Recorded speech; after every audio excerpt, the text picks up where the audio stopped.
우리의 불안함이 사라질 줄로 믿습니다. 인사하겠습니다. 건강 조심하세요. 인사하겠습니다. 요즘 뉴스를 보면 중국에서 발생한 신종 코로나 바이러스 우한 폐렴 때문에 전 세계 많은 사람들이 불안해하고 있습니다.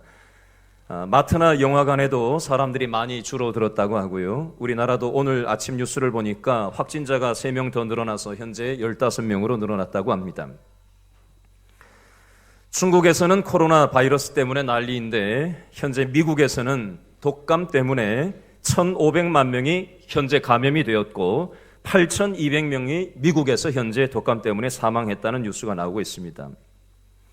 그런데 역사적으로 보면 1400년대에 흑사병이 온 적이 있었는데 그 당시에는 유럽 인구의 3분의 1 이상이 사망한 적도 있었습니다. 지금으로부터 100년 전 1918년에서 1920년 스페인 독감이 전 세계에 창궐했던 적이 있었는데 그 당시에 최소 2,500만 명이 사망했다는 통계가 있고 우리나라에는 1918년 조선 총독부 통계 영감에 보면 그 당시 조선 인구가 1,670만 명인데 그중에 44%인 742만 명이 독감에 걸려서 14만 명이 사망했다는 통계가 있습니다. 여러분, 우리가 불안에 떠는데 제가 왜 이런 더 불안하게 만드는 내용을 얘기하는가? 사람이 기술이 발달하고 과학기술이 아무리 발달을 하더라도 사람이 참 연약하다라는 것을 말씀드리고 싶어서였어요. 바이러스 하나도 어떻게 하지 못하는 것이 우리 인류의 현실이지 않는가 하는 생각을 해봅니다. 제가 요즘 즐겨 부르는 찬양이 있는데 광야를 지나며라는 찬양이 있어요. 그 가사를 제가 한번 읽어봐 드리겠습니다. 왜 나를 깊은 어둠 속에 홀로 두시는지, 어두운 밤은 왜 그리 길었는지, 나를 고독하게, 나를 낮아지게 세상 어디도 기댈 곳이 없게 하셨네. 광야에 서 있네. 주님만 내 도움이 되시고 주님만 내 빛이 되시는, 주님만 내 친구 되시는 광야. 주님 손 놓고는 단 하루도 살 수 없는 곳 광야에 서 있네. 왜 나를 깊은 어둠 속에 홀로 두시는지, 어두운 밤은 왜 그리 길었는지, 나를 고독하게, 나를 낮아지게 세상 어디도 기댈 곳이 없게 하셨네. 광야에 서 있네. 주님만 내 도움이 되시고 주님만 내 빛이 되시는, 주님만 내 친구 되시는 광야. 주님 손 놓고는 단 하루도 살 수 없는 곳 광야. 주께서 나를 사용하시려, 나를 더 정결케 하시려 나를 택하여 보내신 그곳 광야. 성령이 내 영을 다시 태어나게 하는 곳 광야에 서 있네.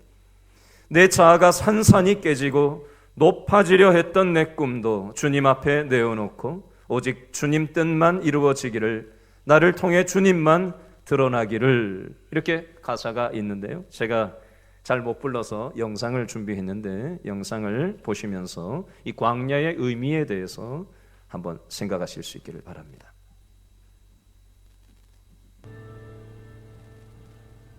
왜 나를 깊은 어둠 속에 홀로 두시는지, 어두운 밤은 왜 그리 길었는지,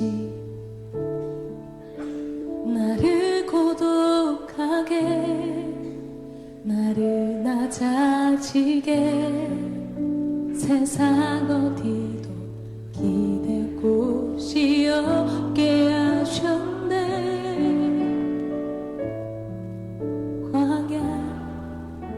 광야에 서 있네.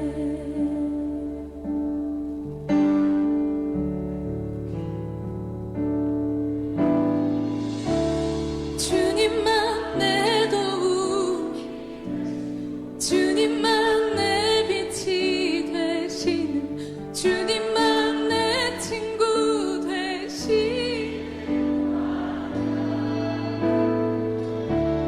주님 손 놓고는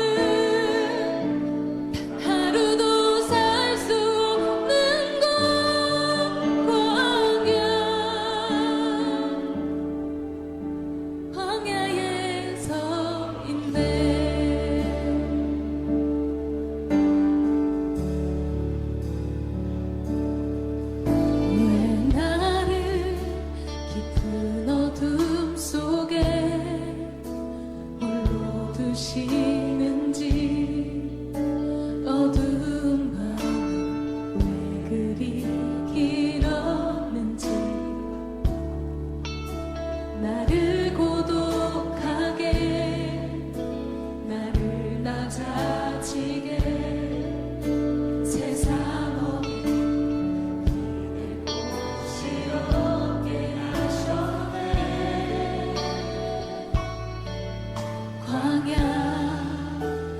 광야에 서 있네.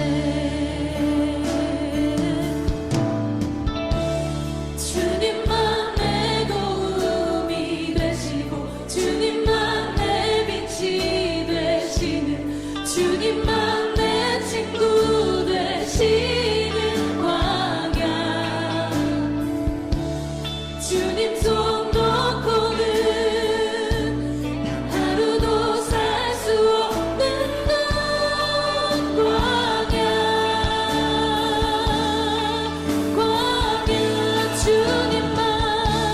주님만 내 도움이 되시고 주님만 내 빛이 되시는 주님만 내 친구 되시는 광야. 주님 손 놓고는 단 하루도 살 수 없는 것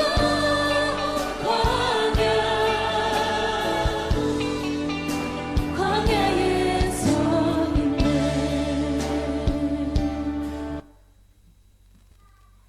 예, 우리 각자에게는 나만의 광야가 있습니다. 페이스북에서 제가 아는 중국에 가 있는 제 지인이 글을 올려놓은 것을 이틀 전에 봤는데, 자기가 살아가는 그 공간에 바로 맞은편 길 건너편에 있는 데서 이제 환자가 나왔다라는 뉴스를 보면서 집안에 오도 가도 못하고 그렇게 있다라는 얘기를 기도해 달라고 올려놓은 것을 며칠 전에 봤어요.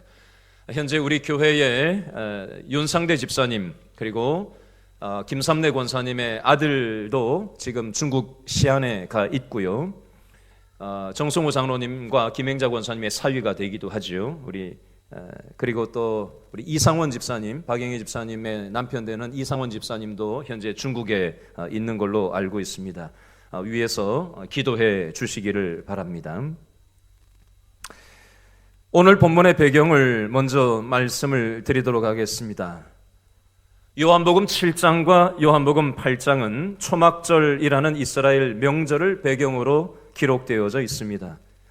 이스라엘 백성들이 40년 동안 광야에서 생활하는 동안 하나님이 구름 기둥과 불 기둥으로 인도해 주시고 인생의 위험이나 환난에서 보호해 주시고 함께해 주신 것을 기념하는 명절이 바로 초막절 명절이었습니다. 초막절에는 광야에서 불기둥과 구름기둥으로 함께 하셨던 하나님을 생각하면서 예루살렘 성전에서 많은 인파들이 명절을 지키려고 모여서 동서남북 대형 횃불을 켜놓고, 전기가 없던 그 시절이니까, 수천 년 전이니까 거기다가 대형 횃불을 켜놓고 불을 밝혀놓고 하나님을 찬양하고 노래하고 춤추면서 감사하는 축제가 바로 초막절 절기였습니다.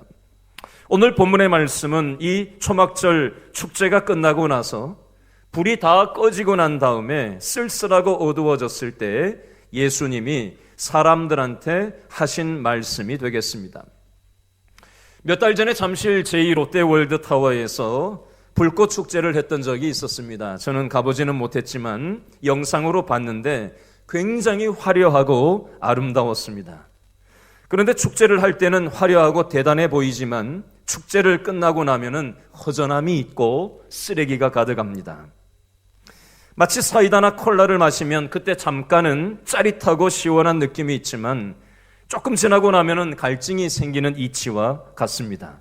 초막절 절기는 영원한 잔치가 될 수 없었고, 언젠가는 그 절기는 7일간의 절기는 7일이 지나면은 끝날 때가 있고요. 그 빛을, 인위적인 사람들이 불을 켜놓은 그 불도 언젠가는 꺼질 때가 있고 유한하고 제한적이라는 것을, 그런 배경 속에서 오늘 이 말씀을 보셔야 됩니다. 자, 오늘 요한복음 8장 12절 말씀을, 이 그림을 가지고 다시 한번 읽어볼까요? 요한복음 8장 12절 말씀. 초막절 축제가 끝나고 난 다음에 그 쓸쓸하고 빛이 없는 어둠 속에서 예수님이 사람들한테 하신 말씀이 되겠습니다. 8장 12절 다 같이요. 시작. 예수께서 또 말씀하여 이르시되 나는 세상에 무엇이라 빛이니 나를 따르는 자는 어둠에 다니지 아니하고 생명의 무엇을 빛을 얻으리라. 아멘. 다시 한번 천천히 의미를 생각하시면서 읽어보겠습니다. 시작. 예수께서 또 말씀하여 이르시되 나는 세상에 무엇이라 빛이니 나를 어떻게 하는 자? 따르는 자는 어둠에 다니지 아니하고 생명의 무엇을 빛을 얻으리라. 아멘. 제한적이고 유한한 이 땅에서의 빛, 그것이 아니라 하나님께서는 영원히 꺼지지 않는 빛으로 이 땅에 오셨다라고 말씀하고 있습니다. 좀 전에 영상을 봤잖아요. 그죠? 좀 전에 여러분들 예배 드릴 때 찬송가하고 교동문하고 다 안 나왔죠? 그죠? 위에 지금 기계가 고장이 나가지고 아까 고장이 나서 이거 못 틀 줄 알았었어요. 근데 뒤늦게 고쳐져서 켜진 거예요. 여러분, 기계는 고장날 때가 있습니다.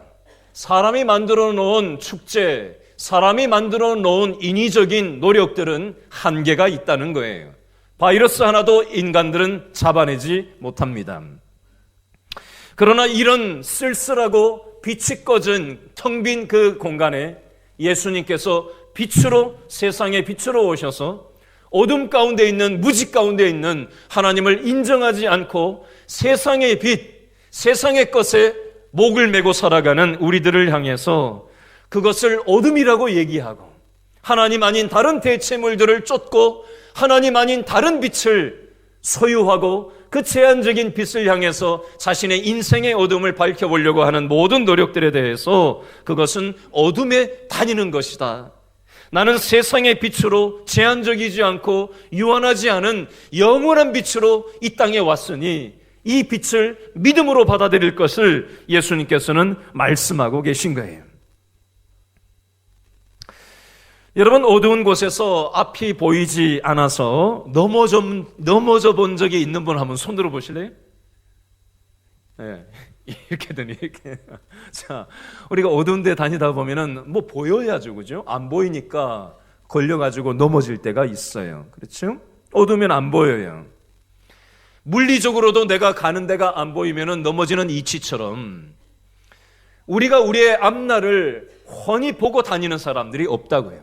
우리는 이게 옳다고 생각하고 맞다고 생각하고 우리의 가정을 꾸리고 우리의 직장을 선택하고 또 결혼을 선택하고 또 자녀 계획을 세우고 나름 인생 계획을 세우고 우리가 나름 최선을 다해서 살아보지만 우리가 세운 그 계획은, 우리가 세운 그 선택과 결정들은 앞날을 모르고 보잘것없는 제한적인 나의 생각과 경험에 의해서 선택한 것들이기 때문에 때로 넘어질 때가 우리의 삶 가운데 인생의 광야를 만날 때 있더라는 것입니다. 여러분, 전 세계에서 소가 제일 많은 나라가 어느 나라인지 아십니까? 인자로 시작하는 나라입니다. 어휴, 잘하시네. 인도. 네? 인도의 종교가 뭐죠? 흰자로 시작해요. 힌두교. 인도 인구의 80% 이상이 힌두교. 힌두교는 뭘 숭배를 해요? 소를 숭배를 해요. 그래서 소를 죽이면은, 도살하면은 소 도살 금지법 위반으로 실형을 받는 나라가 바로 인도예요. 그래서 길거리에 소들이 그냥 누워있고 막 걸어가고 막 별일이 다 있어요. 근데 전 세계에서 소를 제일 많이 수출하는 나라가 어느 나라인지 아십니까? 분위기 보면 모르겠어요. 어느 나라일까요? 인도. 소를 숭배하는 나라가 소를 전 세계에서 제일 많이 수출하는 이런 아이러니가 있습니까? 인도에는 소가 두 종류가 있어요. 일반 소가 있고 물소가 있어요. 물소를 보팔로라고도 얘기하는데요. 인도에서는 일반 소는 건드리지 않는데 물소, 보팔로 소는 신성한 소에서 제외가 됩니다. 그래서 이걸 수출을 하는데 매년 3조 3천억 원 어치의 물소고기를 65개국 이상에 수출을 하고 있어요. 전 세계 시장에서는 소와 물소를 똑같은 소로 보는데 인도에서는 소와 물소를 구분해서 생각을 합니다. 소를 숭배하는 나라가 소를 전 세계에서 가장 많이 수출하는 말도 안 되는 일을 하고 있습니다. 이런 뉴스를 보면 야, 어떻게 그러냐라고 생각을 합니다. 여러분, 우리는 이 인도 사람들이 이런 왜곡되어져 있는 생각과 행동을 하는 이치처럼 저와 여러분도 나의 인생에 있어서 이것이 맞다라고 생각을 하고 마음을 먹고 어떤 말을 하고 어떤 행동을 우리는 합니다.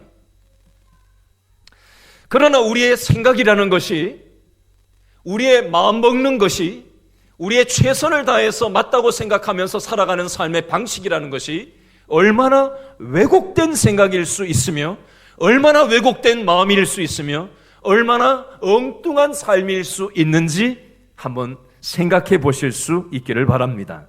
옆에 있는 사람은 다 알아요. 저 사람은 왜 저렇게 생각하지? 저 사람은 어떻게 저런 마음을 먹을 수가 있지? 저 사람은 어떻게 저렇게 말하고 살지? 저 사람은 어떻게 저렇게 행동을 할까?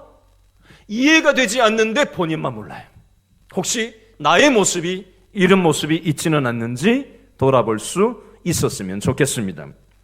오늘 성경에 보니까 세 군데 똑같은 말이 반복적으로 나오는 것이 있는데 어디에 무슨 내용이 반복적으로 나오는가 한번 찾아보도록 하겠습니다. 오늘 요한복음 8장 14절 제일 끝에 나오고요. 19절 둘째 줄 제일 끝에 나오고요. 19절 셋째 줄에 나옵니다. 이것을 무엇인지 찾아보시면서 14절, 19절을 읽겠습니다. 14절 먼저 읽어볼까요? 시작. 예수께서 대답하여 이르시되 내가 나를 위하여 증언하여도 내 증언이 참되니 나는 내가 어디서 오며 어디로 가는 것을 알거니와 너희는 내가 어디서 오며 어디로 가는 것을 동그라미 하세요. 알지 못하느니라. 동그라미. 알지 못하느니라. 19절 읽어보겠습니다. 시작. 이에 그들이 묻되 내 아버지가 어디 있느냐? 예수께서 대답하시되 너희는 나를 동그라미 하세요. 알지 못하고 동그라미 해놓으시고, 세 번째, 내 아버지도 동그라미 하세요. 알지 못하는도다. 동그라미. 계속 읽어볼까요? 나를 알았더라면 내 아버지도 알았으리라. 아멘. 답 다 알려드렸죠. 14절 제일 끝에 알지 못하느니라. 19절 둘째 줄 끝에 알지 못하고, 또 셋째 줄에 알지 못하는도다.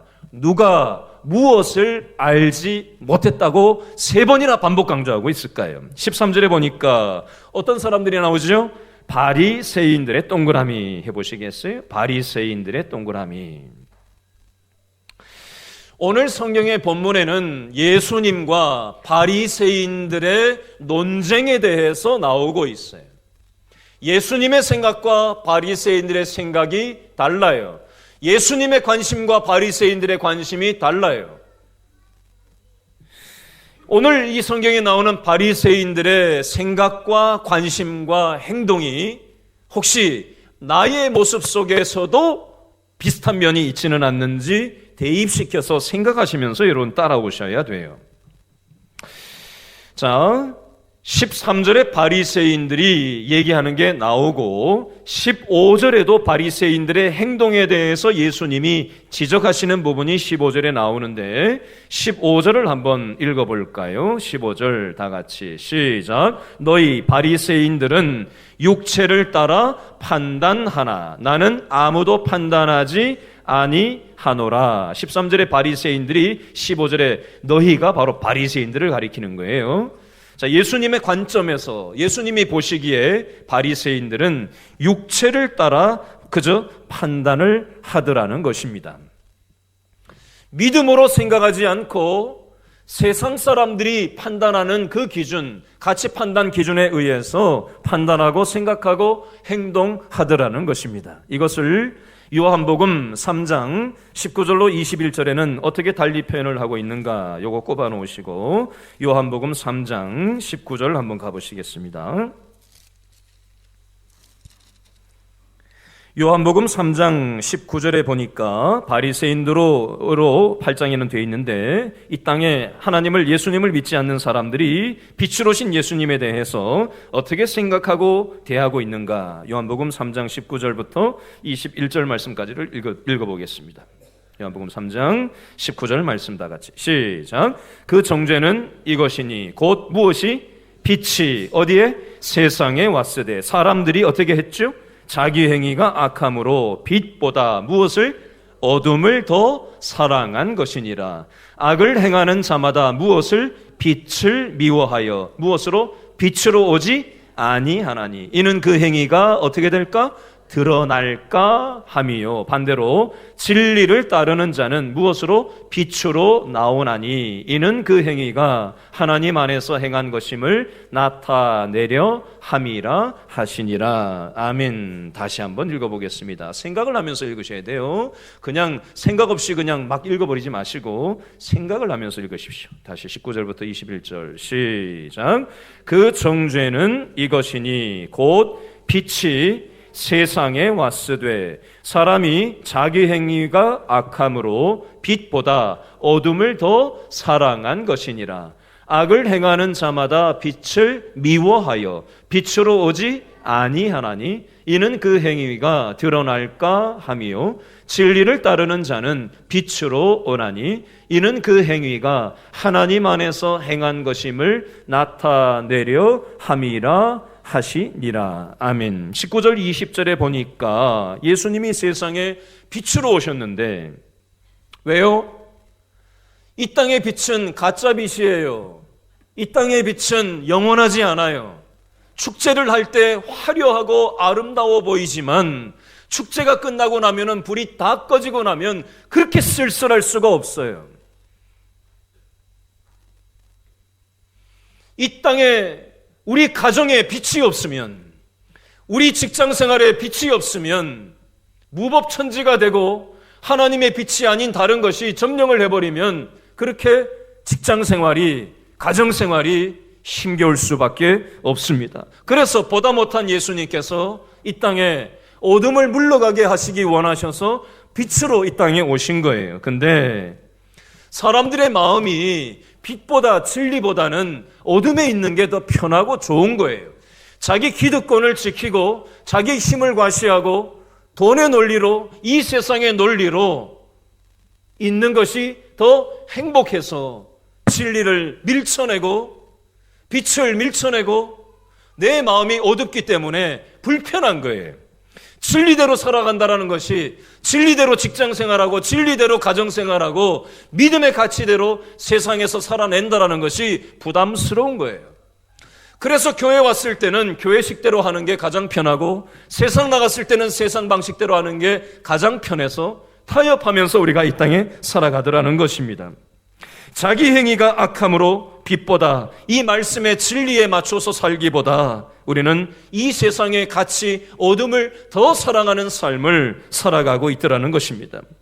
악을 행하는 자마다 빛을 미워하여 빛으로, 진리로, 말씀으로 나오지 않는 삶을 살아가더라는 것입니다.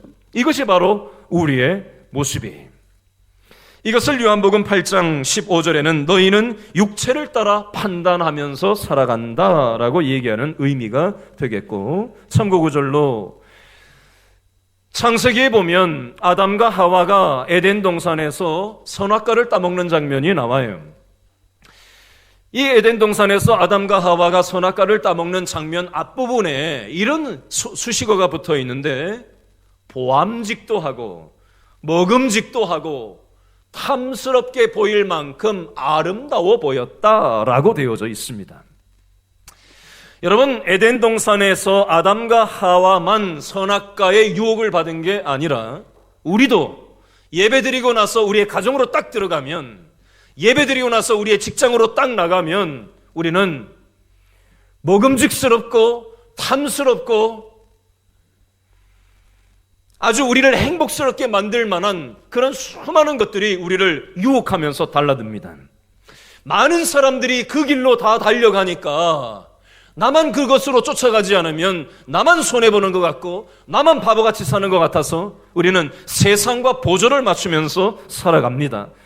현대판 에덴 동산의 아담과 하와의 모습이 오늘 우리의 일상 가운데서 그대로 재현되고 있습니다. 에덴 동산에서의 선악과를 따먹은 아담과 하와의 그 선택의 결과는 바로 죽음이었고 하나님과 아담과 하와는 관계가 단절되어 버렸습니다. 그리고 영적으로 죽음에 이르게 되었고 하나님으로부터 떠난 삶을 살아갈 수밖에 없게 되었어요. 죄 바이러스로 인해서 이 세상 모두가 전염이 되어버렸어요. 이 세상 많은 사람들이 육신의 바이러스로 인해서 지금 두려워하는 요즘 우리는 영적인 죄 바이러스에 의해서 전 인류가 감염이 되었고 영적인 죽음으로 인해서 아무도 인간 스스로 자신의 문제를 해결할 수 없게 된 우리들의 모습을 볼 수 있어야 합니다. 이런 우리들을 보다 못한 하나님 아버지께서 자기 아들 예수님을 이 땅에 보내주셔서 죄 바이러스로 감염되어서 우리 스스로 해결할 수 없는 우리의 어둠의 문제를 예수님의 십자가의 방식으로 우리의 죄 바이러스를 해결해 주시고 다시 3일 만에 부활하셔서 하나님께로 돌아가셨다라는 사실을 오늘 그렇게 하기 위해서 이 땅에 오셨다는 사실을 바리새인들에게 또 저와 여러분에게 오늘 말씀하고 계신 거예요. 근데 이 바리새인들만 그런 게 아니라 저와 여러분도 여전히 어둠 가운데 있는 게 더 좋고 세상 방식대로 살아가는 게 더 편하고 그리하여서 14절 오늘 말씀처럼 예수님께서 왜 이 땅에 오셨는지 예수님께서 어디로 돌아가시는지 알지 못했던 바리새인들처럼 혹시 저와 여러분도 이런 어둠 가운데 있는 삶을 선호하면서 살아가고 있는 존재들은 아닌가 한번 생각해 볼 수 있기를 바랍니다. 참고 구절 하나 말씀드릴게요. 잠언 16장 25절 말씀, 잠언 16장 25절 말씀에 보니까 이런 표현이 있습니다. 어떤 길은 사람의 보기에 바르나 필경은 사망의 길이니라. 다시요. 어떤 길은 사람의 보기에 바르나 필경은 사망의 길이니라. 내가 선택한 어떤 생각, 내가 선택하고 마음먹은 어떤 마음, 어떤 말, 행동들이 내가 보기에는 옳은 것 같고 내가 보기에는 바른 것 같고 잘 선택하고 잘 결정한 것 같지만 필경은 사망의 길일 수 있음을 오늘 성경에서는 말씀하고 있습니다. 여러분 오늘 요한복음 8장 14절과 19절에 나오는 바리새인들은 알지 못했다라는 이 표현을 적용해서 알기 쉽게 이렇게 한번 예를 들어 봐 드리겠습니다. 여러분 가정에서 부부간에 싸워본 적 있으신가요? 있으면 있다, 없으면 없다 자수하십시오. 있어요, 없어요? 없어요? 있어요? 그런 사람이 어디 있어요? 네? 없대요? 없는 사람도 있어요? 없다고 이렇게 하시나? 네. 대부분의 부부는 없는 사람도 있겠지만 대부분의 부부는 부부 싸움을 하기도 하고 부모 자식 간에 갈등이 생기기도 하고 형제 간에 사랑하면서만 살아야 되지만 피를 나는 형제 간에도 어려움을 겪기도 하고 직장 생활이든 이 세상살이를 살다 보면 원튼 원치 않든 계획했던 계획하지 않든 우리는 수많은 인간관계에 어려움을 만날 때가 있어요. 그 갈등 상황이 딱 생겼을 때 우리는 어떻게 합니까? 나는 맞고 너는 잘못됐다고 처음에는 우리는 손가락질을 합니다. 그렇죠? 근데 한참 얘기를 하다 보면 시간이 지나놓고 보면 뭐가 잘못됐는지 드러날 때가 있어요. 처음에는 상대방한테만 100% 잘못이라고 여겼는데 시간이 지나면 지날수록 그 사람만 100% 잘못한 게 아니구나. 나한테도 문제가 있구나. 그리고 또 어떤 때는 나한테 더 큰 문제가 있었구나. 뒤늦게 느낄 때가, 알 때가 있어요? 없어요? 있죠? 있어요. 그럴 때가 있다고요. 그러면 그럴 때가 되면 여러분은 어떻게 하십니까? 가가지고 잘못했다고 얘기하십니까? 얘기할 때도 있어요. 근데 자존심 때문에 얘기 안 하고 넘길 때도 있어요? 없어요? 있죠. 그게 우리 마음이에요. 그렇죠. 여러분, 지금 13절에 나오는 바리새인들이 예수님을 14절에 알지 못했고 19절에 예수님을 알지 못했고 알지 못했다라고 되어져 있는데 과연 알지 못했던 걸까요? 이걸 한번 생각해 보겠습니다. 여러분, 예수님을 따랐던 사람들이 누구죠? 제자들이 예수님을 따랐습니다. 3년 동안. 그렇죠? 제자들이 예수님을 3년 동안 따라다녔어요.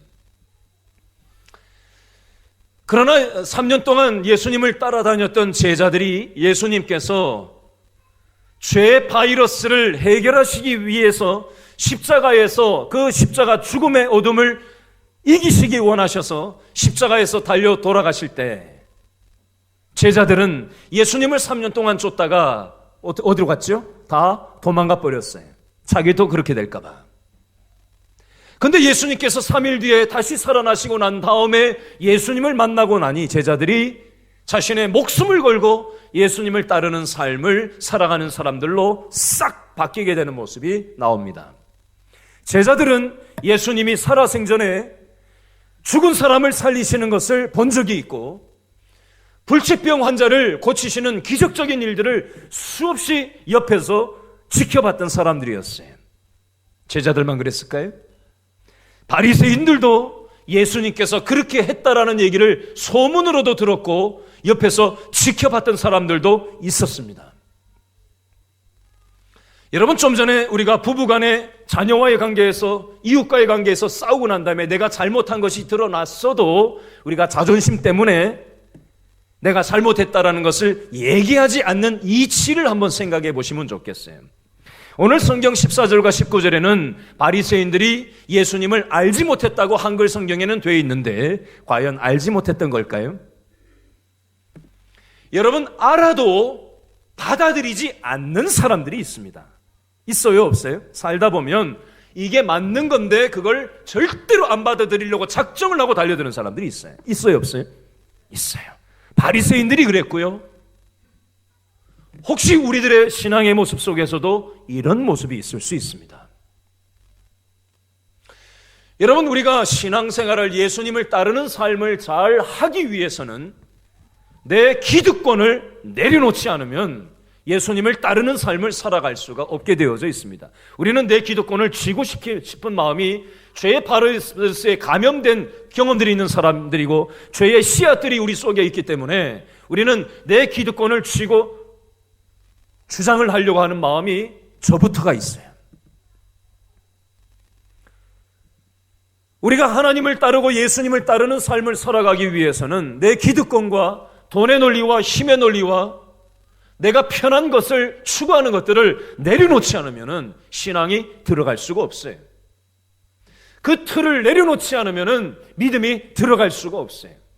그래서 예수님께서는 요한복음 8장 15절에 너희는 육체를 따라 판단한다 라고 말씀하시는 거예요. 예를 들어볼까요? 여러분, 여기 지금 천정을 한번 쳐다보시겠어요? 뭐가 있어요? 등이 있어요. 등이 지금 조명을 밝혀주고 있어요. 지금 눈이 부시네. 여러분, 전기가 보이십니까? 전기가 우리 육신의 눈으로 보여요? 안 보여요? 안 보여요. 근데 전기가 지금 흐르고 있다는 것을 우리는 어떻게 알 수 있죠? 등에 불이 들어와 있는 것을 보고 저걸 통해서 전기가 지금 공급이 되고 있구나, 흐르고 있구나, 전기가 있구나라는 것을 미루어 등에 있는 불을 보면서 알 수 있는 이치처럼 예수님께서는 이 땅에 빛으로 오셨어요. 근데 누가 예수님을 보내신 거죠? 하나님 아버지께서 예수님을 이 땅에 어둠 가운데 있는 이 땅에 보내신 거예요. 하나님께서 이 땅에 함께 말씀으로 오신 분이 바로 예수님이에요. 마치 등에 불이 들어온 것처럼 믿음의 불, 어둠 가운데 있는 이 땅의 어둠 가운데 예수님께서 저 불과 같이 이 땅에 눈에 보이는 방식으로 십자가 지시기 위해서 오신 거예요. 말씀이 육신이 되어 예수님의 빛이 이 땅에 오셨다라는 겁니다. 근데 지금 바리새인들은 예수님을 보고 전기가 어디 흐르냐, 하나님이 어디 계시냐 지금 이러고 있는 거예요. 그리고 알지 못하겠다, 믿지 못하겠다, 받아들이지 못하겠다. 당신을 받아들이면 내 기득권이 없어지니까, 당신을 받아들이면 내 밥줄이 끊어지니까. 그래서 예수님을 밀쳐내고 있는 것입니다. 그래서 예수님은 이 바리새인들을 향해서 판단하면서 세상 가치와 세상 논리로 너의 기득권으로 나를 바라보니 너희가 나를 알 수도 없고 받아들일 수도 없고 믿을 수도 없다라고 말씀하고 계신 것입니다. 질문하겠습니다. 저와 여러분의 가정생활 가운데 어둠의 영역이 있어요. 우리 직장생활에 어둠의 영역이 있습니다. 내가 내 가정생활에 있는 어둠을 보잘것없는 나의 최선으로 밝히려고 애를 써보지만 내 직장생활과 세상살이를 어둠이 있는 그 영역을 내 보잘것없는 제한적인 힘으로 밝혀보려고 애를 쓰지만 조금 가정이 밝아지는 것 같고 조금 직장이 펴지는 것 같고 조금 뭔가 개선되는 것처럼 보일지는 모르겠지만 완전하게 밝아질 수 없다고 오늘 성경은 말씀하고 있습니다. 그래서 예수님께서 어둠 가운데 있는 이 땅을 보시면서 안타까우셔서 세상에 빛으로 오셔서 예수님을 따라 살아가는 사람들을 생명의 빛으로 인도함 받는 삶을 살아가도록 하기 위해서 오늘 요한복음 8장 12절에 내가 이 땅에 왔다라고 말씀하시는 거예요. 여러분, 신종 코로나 바이러스로 인해서 우리가 두려워하고 염려하고 불안해하고 걱정들 하고 있습니다. 아무리 인류가 의학이 발달되고 과학기술이 발전될지라도 개선은 될지 모르겠지만 완전하게 하나님에까지는 이룰 수 없는데 마치 우리의 최선으로 과학기술로 이 세상의 힘으로 하나님께 다다를 수 있을 것처럼 우리가 천지분간하지 못하고 교만을 떨고 내 자아에 갇혀서 내 생각에 갇혀서 어둠 가운데 다니면서 그 빛을 경험하지 못하니까 우리가 걱정과 근심과 두려움과 염려에 빠져서 휘둘리면서 이런 풍파가 오면은 이리 걱정하고 저런 풍파가 오면 저리 걱정하고 한 치 앞도 알지 못하는 하나님의 은혜가 아니면은 한순간도 발을 디딜 수 없는 이 땅의 삶 가운데 언제까지 내 힘과 제한적인 힘으로 살아가시겠냐는 거예요. 여러분, 오늘 이 말씀을 기억하시면서 우리 스스로 해결할 수 없는 우리의 어둠을 예수님께서 밝히기 원하셔서 세상의 빛으로 오셨다는 사실을 기억하시고 예수님의 말씀이 육신이 되어서 빛으로 이 땅에 오신 예수님의 말씀을 붙잡고 그 말씀을 따라 순종하면서 살아가는 사람들의 삶 가운데 하나님께서 생명의 빛으로 우리를 비춰주실 줄로 믿으시기 바랍니다. 그리고 내 주위에 있는 어둠 가운데 있는 아파하고 불안해하고 두려워하는 사람들을 품어줄 수 있는 축복의 인생 살아가는 저와 여러분 다 될 수 있기를 바랍니다. 기도하겠습니다.